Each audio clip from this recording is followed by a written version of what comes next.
오늘도 우리 예배 가운데 함께 하신 주님을 찬양합니다. 그리고 우리 모두에게 하나님의 은혜와 평강이 함께 하시기를 기원드립니다.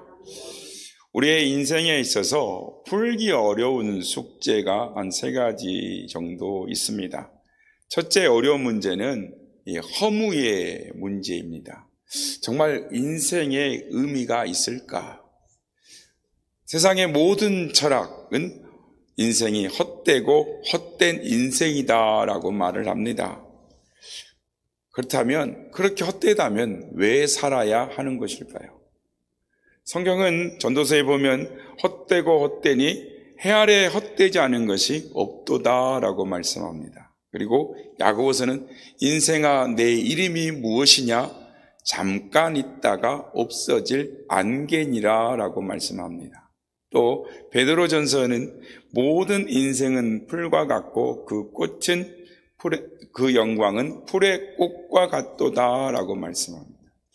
이렇게 헛되다라고 강조하면서도 살아야 할 이유가 있는가 하는 의미의 문제가 첫 번째 인생의 숙제입니다. 둘째로 모순의 문제입니다. 세상의 모든 사람은 선을 좋아합니다. 우리가 생각하기에 끔찍한 사람들, 죄를 지은 사람들이 옥살이를 하고 있지만 그 사람들을 만나보면 그 사람들도 참 개인적으로 보면 굉장히 착하다라는 것입니다. 그리고 이야기를 해보면 그분들의 마음속에도 세상이 살기 좋은 세상, 정의와 선이 이기는 세상이 되기를 소망한다라는 것입니다. 그런데 여러분, 아이러니한 것은 모든 사람이 선을 좋아하는데 실제로 세상에는 악이 만연해 있다라는 것입니다. 더 놀라운 것은 그 악의 강이 내 인생 한 복판을 흐르고 있다라는 것입니다.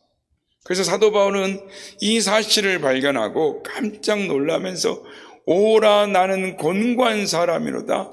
이 사망의 몸에서 누가 나를 건져내랴라고 탄식하지 않을 수가 없었습니다. 세 번째로는 생과 사의 문제, 즉 삶과 죽음의 문제인 것입니다. 정말 산다는 것이 무엇을 의미하고 죽음 이후의 삶이 무엇일까 하는 문제인 것입니다. 사람이 죽음을 가장 두려워하는 이유는 죽음이 끝이 아니기 때문입니다. 죽음이 끝이면 인생이 간단하죠. 얼마나 쉽습니까? 한번 내 마음대로 인생을 살다가 죽으면 끝나죠. 그냥 이 청산가리 한 모금 물에 타서 마시면 그 인생이 끝나면 얼마나 좋겠습니까? 그러나 인생이 그렇게 끝나는 것이 아닙니다. 인생이 죽음을 두려워하는 이유는 그 죽음이 끝이 아니다라는 사실이기 때문입니다. 그걸 너무나도 사람들은 잘 알고 있습니다. 그러면 죽음 저편의 생명은 어떤 모습으로 있을 것인가? 그것은 우리로 하여금 고뇌하게 하는 것입니다. 성경 말씀은 이렇게 말씀합니다. 히브리서 9장 27절 한 번 죽는 것은 사람에게 정해진 것이요 그 후에는 심판이 있으리니. 여러분, 죽음은 우리 인생에게 정하여진 것입니다. 누구나 죽게 되어 있습니다. 그리고 그것으로 끝나는 것이 아니라 그 다음 하나님의 심판이 우리를 기다리고 있다라고 말씀합니다. 내 인생의 성적표가, 마지막 성적표가 개봉되는 날이 있다라는 것입니다. 사실 이 인생의 세 문제 가운데 이 마지막 문제만 해결되면 앞에 두 문제는 자동적으로 해결이 되는 것입니다. 오늘 우리는 주님께서 생명과 죽음 앞에 서 있는 우리들을 위하여 우리에게 말씀해 주시는 그 말씀에 귀를 기울여야 될 줄로 믿습니다. 예수님께서 어느 날 전가를 받으셨습니다. 예수님께서 사랑하는 이 가정이 베다니에 있었습니다.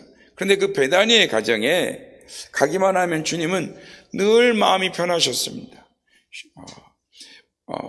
편안하게 몸과 마음을 내려놓고 쉴 수 있는 가정이 베다니에 있었는데 그 가정이 마르다와 마리아, 나사로의 가정이었습니다. 그런데 그 가정에 나사로가 병들어 죽게 되었다라는 것입니다. 오늘 우리가 다 읽지는 않았지만 요한복음 11장에 보면 예수께서 그 가정을 몹시 사랑하셨답니다. 그런데 그 가정을 사랑하셨기 때문에 더 이틀을 유하셨다라고 말씀합니다. 아파서 지금 곧 죽을 것 같다라고 하는데 그러면 마음이 화급해서 빨리 쫓아가서 고쳐줘야 되지 않겠습니까? 그런데 성경은 예수님께서 그 가정을 사랑하시더니 그러므로 이틀을 더 유하셨다라고 합니다. 사랑하는데 머물다니요. 말이 안 되는 말이죠. 그렇지만 우리 주님께서 그 가정에 하실 일이 있으셨습니다. 빨리 가셔서 그 병을 해서 일으켜 세우는 것이 아니라 죽음에서 일으켜 세우기를 원하셨기 때문입니다. 예수님께서 이틀을 유하시고 드디어 올라가자고 하면서 제자들에게 친구 나사로가 잠들었다라고 말씀하십니다. 이 의미를 모르는 제자들이 주님, 잠들었으면 굳이 예루살렘으로 유다 올라갈 필요가 있습니까? 지금 예루살렘 주변의 공기가 심상치가 않습니다. 주님 가시면 안 됩니다. 근데 주님이 가자고 그러십니다. 그러니까 제자 중에 한 사람은 그러면 우리도 주님과 함께 죽으러 가자 이러면서 오기스럽게 뒤따라 나서는 제자도 있습니다. 성도 여러분, 우리 인생에게는 있지만 주님에게는 없는 단어가 있습니다. 첫째, 거짓말이 없습니다. 주님께서 진리 자체이시기 때문에 거짓말을 하실 수가 없습니다. 그런가 하면 우리 예수님께는 실수라는 단어가 없습니다. 또 기적이라는 단어가 없습니다. 창조주 그분께 무슨 기적이라는 단어가 있을 수가 있겠습니까? 빛 앞에는 어둠이라는 단어가 없습니다. 평화 앞에는 두려움이나 염려라는 말이 있을 수가 없습니다. 그러므로 생명의 주가 되시는 주님께는 죽음이라는 단어가 있을 수 없는 것입니다. 그렇다면 여러분, 우리의 인생에 있어서 이 죽음이라는 것은 무슨 뜻일까요? 성경에서 죽음은 존재의 중단이라는 뜻이 아니라 분리라는 뜻으로 우리에게 설명되어지고 있습니다. 어느 날 모두 끝났다가 아닙니다. 분리되었다라는 것. 영혼과 육체가 분리된 상태를 죽음이라고 합니다. 성경은 또 다른 죽음이 있다라고 말씀합니다. 그 죽음은 영적인 죽음입니다. 에베소서 2장 1절에 그는 허물과 죄로 죽었던 너희를 살리셨도다라고 말씀합니다. 여기서 죽었다라는 것은 육체적인 죽음을 말하는 것이 아닙니다. 허물과 죄로 죽었다라는 말은 하나님을 향해서 하나님과 분리되었다라는 것을 말씀하는 겁니다. 이 분리된 것을 예수님께서 십자가에서 찢기고 상하심으로 물과 피를 다 흘리심으로 우리의 죄를 다 용서하시고 하나님과의 관계를 회복시켜 하나 되게 하셨습니다. 그래서 우리가 예수 그리스도를 구세주와 주님으로 영접할 때 예수님 안에서 하나님과의 관계가 새로워지고 하나가 되는 것입니다. 영생을 소유하는 자가 되는 것입니다. 여러분, 이런 우화적인 이야기가 있습니다. 강도가 어떤 사람의 목에 칼을 대면서 위협을 합니다. 있는 거 다 내놔. 안 내놓으면 찔러 죽일 거야. 여러분, 생명이 중요합니까? 물질이 중요합니까? 우선 살고 봐야죠. 그래서 이 사람이 말합니다. 목숨만 살려주세요. 있는 것 모두 다 드리겠습니다. 그는 강도에게 사정을 하고 목숨을 건졌습니다. 그런데 이 사람은 이 사건이 있은 후에 늘 마음속에 그때의 일을 생각하면 깊은 뉘우침이 마음속에 감돌게 되더라는 것입니다. 하나님은 나에게 생명을 주셨건만, 예수 그리스도께서는 나에게 영원한 생명을 주셨건만, 그것을 알면서 또 그 사실을 믿으면서도 나는 예수님에게 이러한 신앙 고백을 해본 적이 없다라는 것입니다. 예수님, 내게 생명을 주셨으니 내 가진 모든 것 예수님의 것입니다.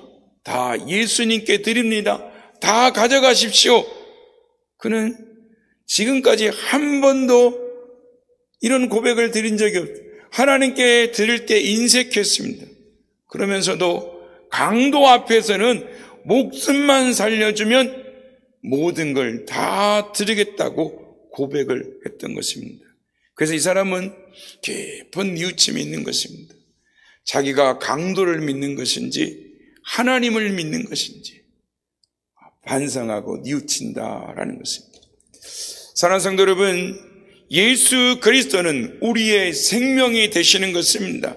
예수님은 우리에게 영원한 영생을 주시는 분이십니다. 예수님 안에만 생명이 있습니다. 그분 밖에는 생명이 없는 것입니다. 그러므로 우리가 예수님 안에서 하나님과 하나 되어 영원한 영생, 생명을 소유한 자가 되었음을 믿으시길 바랍니다. 오늘 본문을 보면 나사로가 죽은 지 나흘이 된 후 예수님께서 베다니에 오셨습니다. 죽어있는 죽음, 즉 죽음의 문제 앞에서 슬퍼하는 마르다와 마리아 앞에 오셨습니다. 베다니 마을 오기에 들어가기 전에 예수님이 오신다는 소식을 듣고 마르다가 쫓아나왔습니다. 그리고 예수님께 가서 말을 합니다. 당신이 여기 계셨더라면 내 오라버니가 죽지 않았을 것입니다. 그러나 지금이라도 당신이 뭐든지 기도하면 하나님 아버지께서 들어주실 줄 믿습니다. 정확한 신앙 고백을 합니다. 그때 예수님께서 말씀하십니다. 내 오라비가 살리라. 그랬더니 마르다가 말합니다. 예수님, 마지막 날 부활 때 살아날 것을 내가 믿습니다. 예수님께서 말씀하시기를 나는 부활이요 생명이 나를 믿는 자는 죽어도 살겠고 살아서 나를 믿는 자는 영원히 죽지 아니하리니 내가 이것을 믿느냐? 마르다가 정답을 말합니다. 주는 그리스도시요 살아계신 하나님의 아들인 것을 내가 믿습니다. 여러분, 이 대화를 자세히 보십시오. 마르다는 정확한 신앙 고백을 가졌습니다. 교리적으로 흠이 없는 믿음을 가졌습니다. 그런데 실제로는 예수님을 온전히 신뢰하지 못했습니다. 내 오라버니가 살리라 라는 말에, 예수님의 말에 당신이 계시지 않았기 때문에 내 오라비가 죽었습니다. 계셨으면 이런 일이 없었을 것입니다. 그러나 당신이 하나님께 기도하면, 지금이라도 기도하면 하나님께서 당신이 구하는 것을 다 들어주실 줄로 믿습니다 라고 말을 해놓고 뭐라고 하죠? 마지막 날에 살게 될 줄을 믿습니다 라고 말하는 것입니다. 마르다는 주님께서 과거에 도와주셨다는 것을 믿었습니다. 그리고 장차 도와주실 걸 또 믿었습니다. 그러나 지금 이 시간에 내 삶 속에서 역사하시는 주님을 못 믿는 것입니다. 안 믿는 것입니다. 그리고 그 다음에 주님께서 돌을 옮겨놓으라 라고 명령하시니까 마르다가 쫓아가서 무슨 말을 합니까? 주님, 시체가 썩어서 나흘이 되었기 때문에 냄새가 진동합니다 라고 반대까지 하는 것입니다. 여러분, 우리 한국 사람들에게 이런 모습이 너무 많습니다. 객관식 문제는 정답을 잘 맞추는 것입니다. 예를 들면 당신 생각에 불쌍한 장애인들에게 좋은 시설을 만들어주는 것이 좋습니까? 싫습니까? 그럼 당연히 만들어 드려야죠. 만드는 것이 좋습니다 라고. 그러면 100이면 100명 다 정답을 쓰는 것입니다. 그런데 당신 마을 가까이, 당신 집 가까이 장애인 시설을 세우면 어떻겠습니까? 라고 물으면, 그러면 100이면 100, 거의가 1000명이면 한두 명을 제외하고는 안 된다라고 하는 것입니다. 객관식은 정답을 써요. 그런데 주관식은 틀리는 것입니다. 사지선다형은 잘 보는데 주관식을 쓰라면 쓰지 못하는 것입니다. 요즘 TV에서나 신문에서 이 한국 정치에 대한 각종 여론조사를 발표하면서 신경 쓰는 것을 봅니다. 그런데요, 저는 개인적으로 그 통계에 별로 신빙성을 갖지 않습니다. 왜냐하면 한국 사람은 물어보면 정답을 말해요. 그런데 실제로는 자기 마음대로 하는 거예요. 그래서 통계를 믿을 수가 없는 것입니다. 여러분, 마르다가 이런 신앙을 가졌습니다. 종교적인 신앙을 가진 사람은 다 이럴 수가 있는 것입니다.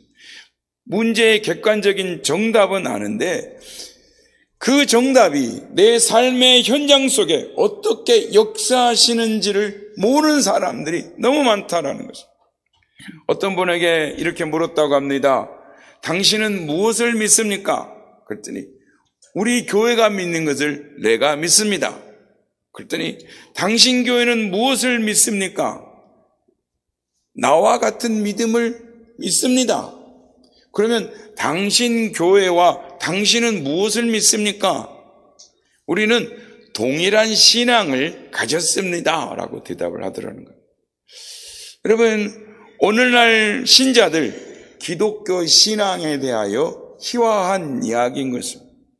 우리가 믿는 신앙이 무엇인지, 내가 무엇을 믿는지에 대한 진실한 물음이 없이 남들이 하는 것을 보면서 그것이 맞는지 틀린지도 분별하지 않고 남이 하니까 같은 말하고 같은 행위를 따라서 한다라는 것입니다. 여러분, 우리는 어떤 신앙을 가지고 있습니까? 17세기에 영국의 윌리엄 캐리라는 젊은 청년이 있었습니다. 이 사람은 이 세계를 위해서 기도하면서 대학 도서관마다 돌아다니면서 당시에 없는 세계 선교 지도를 만들었습니다. 각 지역에 거기에 어떤 나라가 있고 어떤 부족이 있고 그 부족은 어떤 신을 섬기고 있고 그래서 그 부족에게 어떻게 선교하면 된다라는 자료를 조사해서 선교 지도를 만들었습니다. 이 젊은 청년이 목사님들이 모이는 회의에 그 자료를 보내고 세계 선교에 이런 지원이 필요합니다. 세계 선교에 선교사를 보냅시다 라고 설득을 했습니다. 목사님들이 일주일 동안 열심히 세미나하고 회의한 다음에 이렇게 결론을 내렸습니다. 하나님은 전능하시다. 그러므로 사람의 도움이 필요 없이 자기가 구원하시고자 하는 자를 스스로 다 구원하신다. 그런 거로 우리들은 밖에 나갈 필요가 없다. 우리는 하나님의 절대 주권을 믿는다라고 발표를 했습니다. 여러분, 이것이 절대 주권을 믿는 것일까요? 우리 주님께서 너희는 모든 족속으로 제자를 삼아라 라고 하는 이 단순한 말은 안 듣고 하나님의 주권을 믿는다라고 말하는 것. 하나님의 주권을 믿는다라는 말은 객관적으로는 모두 맞는 말이고 누구나 다 알아듣고 인정하는 말입니다. 그런데 주관식으로 살아있는 신앙이 그들에게는 없다라는 것입니다. 자신의 삶에 적용하고 그 말씀에 순종하는 신앙이 없는 것입니다. 마르다는 그런 신앙을 갖고 있었어요. 그런데 마리아는 예수님께서 부르신다라고 하니까 쫓아 나옵니다. 그리고 그 발 앞에 엎드려 울며 말합니다. 예수님이 이곳에 계셨더라면 우리 오라버니가 죽지 아니했을 것입니다. 여기까지는 마르다와 똑같습니다. 그리고 그 다음에 아무 말 없이 울고만 있습니다. 여러분, 왜 마리아는 예수님의 발 앞에서 아무 말 없이 울고만 있는 것일까요? 주님, 이것이 내 형편입니다. 그리고 이것이 내 슬픔입니다. 내가 사랑하는 오빠가 죽었기 때문에 이 슬픔을 나는 가눌 길이 없습니다. 그 마음으로 예수님 앞에 울고 있는 것입니다. 마르다는 척척 정답을 말할 뿐만 아니라 주님, 당신은 이렇게 해야 됩니다라고까지 지시를 하는데 마리아는 아닌 것은 주님, 내 형편, 내 처지를 주님은 아십니다 하고 그대로 내어놓고 주님 앞에 울고 있는 것입니다. 사랑하는 성도 여러분, 이것을 보신 예수님께서 우셨다라고 기록되어 있습니다. 성경의 가장 짧은 구절입니다. 예수님께서 우시니라. 영어는 두 단어지만 헬라어는 한 단어인 것은 울고 계시는 예수님을 우리는 보는 것입니다. 제가 목회하면서 사랑하는 사람을 먼저 보내신 분들을 많이 봅니다. 어떤 사람들은 천국에서 다시 만날 테인데 지금 저 영광의 자리에 가 있을 텐데 그래서 안 울어야 된다라고 주장하는 분들이 있습니다. 아닙니다. 마리아도 울었고 예수님도 마리아를 보시면서 우셨습니다. 슬픈 것은 슬픈 겁니다. 천사에게는 눈물이 없습니다. 그러나 육체를 가진 인생만 사랑하는 사람과 이별을 하면 눈물로 표현하는 것입니다. 이 땅에 오셨던 참 하나님 예수님, 그러나 참 육신을 가졌던 예수님은 슬픔을 보시고 우셨습니다. 그 슬픔을 보시고 동분히 여기시고 그 슬픔의 원인 자체를 비통하게 여기셨다라고, 불쌍히 여기셨다라고 합니다. 여기서 비통히 여겼다라는 말은 창자가 갈라지는 아픔, 창자가 끊어지는 그 아픔을 느꼈다라는 거예요. 마리아가 주님 앞에서 흐느껴 우는 모습을 보면서 주님이 그러한 아픔을 느끼셨다라는 것입니다. 저는 목회 이 초년 때, 그러니까 30 초반에 젊은 사람이 이렇게 부부가 떠나는 걸 봤습니다. 중환자실에 갔는데 남편 앞에 제가 세례를, 병상 세례를 주러 갔습니다. 그리고 일주일 후에 그 남편이 떠나셨는데 한 5살 정도, 4살, 5살 되는 이 두 아이가 있었고요. 그 아빠는 곧 죽어가는데 이렇게 막 뛰어다녔어요. 침대 곁을. 그런데 그 남편이 나 안 죽어, 나 안 죽어, 왜 그래, 나 안 죽어 이러면서 그 말하니까 부인이 막 웁니다. 그래서 제가 그때 생각할 때는 젊음있게 저렇게 죽으면 참 슬프겠구나.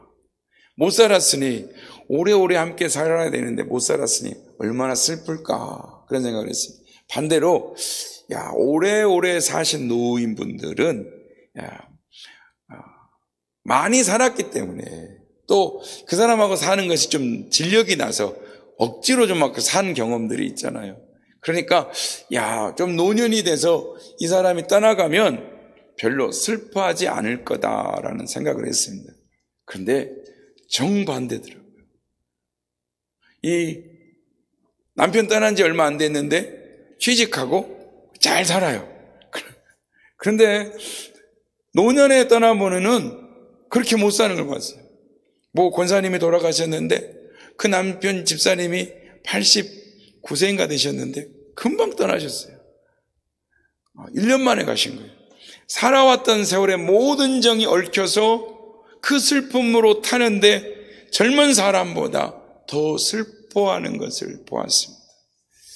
사랑하는 사람과 이별하는 것, 10톤의 트럭과 이 받친 충격과 같은 육체적인 충격이 있다라고 합니다. 사랑하는 사람을 잃은 아픔에 대해서, 그런 아픔을 가지고 있는 사람에 대해서 우리는 이 따뜻한 마음을 가져야 될 줄로 믿습니다.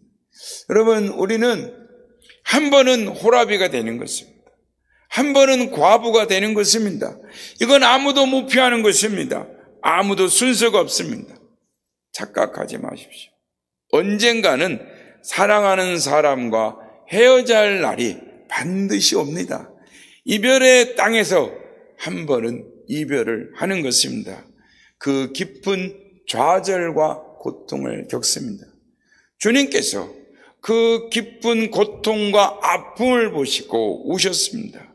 우리 주님은 눈물을 보이시는 분이십니다. 히스기야가 우리 하나님 앞에 간절히 기도합니다. 그때 하나님께서 말씀하십니다. 내가 나를 향하여 눈물과 간구로 나오는 것을 내가 보았다. 내가 너의 눈물을 보았다라고 하십니다. 우리 하나님은 내 눈물을 보시는 하나님이십니다. 남몰래 흐르는 눈물, 그 아픔의 고통을 아무도 이해하지 못해도 우리 주님은 보시는 것입니다. 그리고 우리 주님은 내가 울 때 함께 우시는 주님이십니다. 그 깊은 고통의 아픔을 찾아가셔서 아무도 위로할 수 없는, 아무도 함께 할 수 없는 절망의 나라까지 함께 찾아가셔서 함께 우시는 주님이십니다. 그 주님께서 우는 자들과 함께 울라라고 말씀하시는 것입니다. 우리는 오늘 말씀을 통해서 우리와 함께 하시는 주님을 보고 있습니다. 사랑하는 성도 여러분 고통 때문에 흘리는 눈물, 그 눈물을 주님이 보십니다.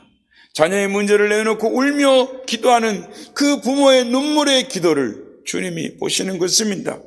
우리가 아파하며 눈물을 흘리며 고통스러워할 때, 그리고 눈물로 기도할 때 주님은 보실 뿐만 아니라 아무도 위로해 주지 못하는 그 깊은 슬픔의 골짜기까지 쫓아오셔서 함께 우시는 우리 주님이신 것입니다. 요한계시록 7장과 21장에 보면 우리가 천국에 입성할 때 주님이 쫓아 나오셔서 우리를 맞이하시는데, 그때 가장 첫 번째 행하시는 동작은 다른 것이 아니라 우리의 두 눈에서 눈물을 씻기시는 것입니다. 여러분, 천국이 세상과 다른 것은 눈물이 없습니다. 다시 곡하는 것이 없다라고 말씀합니다. 그러면 여러분, 아프면 아프다라고 주님 앞에 가지고 나오십시오.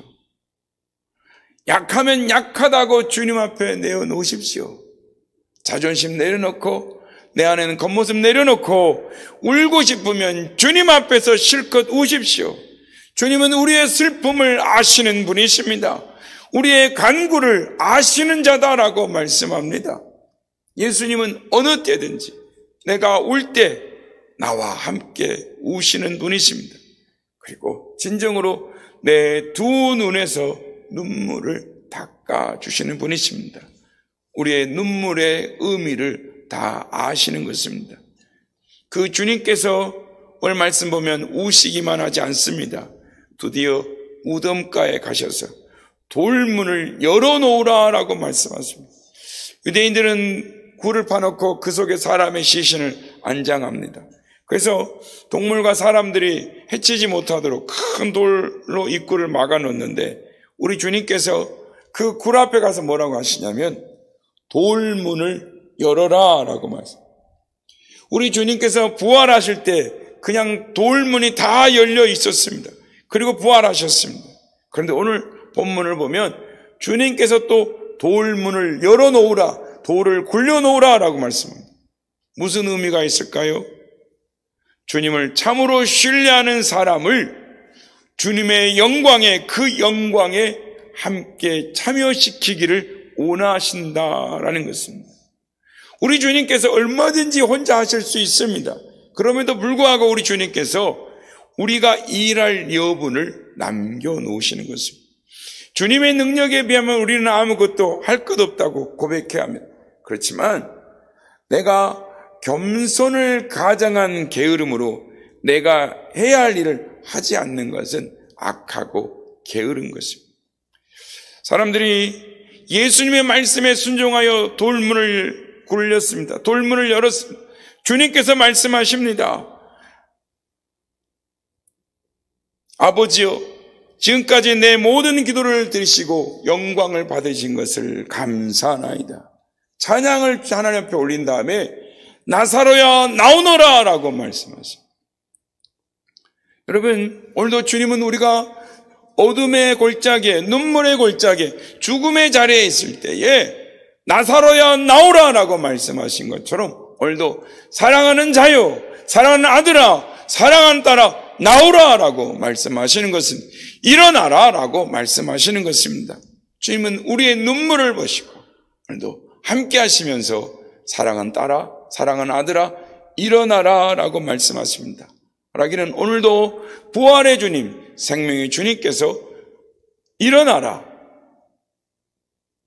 나오라 라고 말씀하시는 그 주님의 음성을 듣고 믿음으로 나와 삶의 모든 문제를 드림으로 말미암아 주께서 주시는 참 생명과 능력으로 나아가는 우리 모두가 되시기를 예수님의 이름으로 축복합니다.